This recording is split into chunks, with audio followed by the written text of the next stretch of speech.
কেকটা অসম্ভব রকম সুন্দর ডিজাইনটা, আপনারা শেষ পর্যন্ত দেখবেন। এখানে যে ডিজাইনগুলো করা হয় সেটা মূলত বাটার ক্রিম দিয়ে, কারণ হুইপ ক্রিম দিয়ে এত নিখুঁতভাবে ডিজাইন করা একদমই সম্ভব না। দেখতে পাচ্ছেন কতটা নিখুঁত এই ডিজাইনটা, ভিন্টেজ একটা ডিজাইন, এত সুন্দর লাগতেছে, একদম চোখ ধাঁধানোর মতো। যারা চাচ্ছেন ডিজাইনটা রিক্রিয়েটও করতে পারবেন হুইপ ক্রিম দিয়ে, কিন্তু অতটা পারফেক্ট এবং নিখুঁত হবে না ঠিকই, কিন্তু সুন্দর হবে। কিন্তু অনেক নজেলের ব্যবহার এখানে রয়েছে, সাথে অনেক ধৈর্য, অনেক পরিশ্রমও।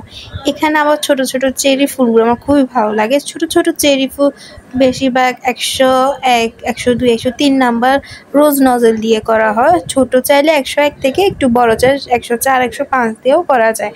তারপরে নিচে যে ছোট ছোট ডালগুলা দিয়েছে, বিশ্বাস করেন ভাই এত সুন্দর লাগছে সব।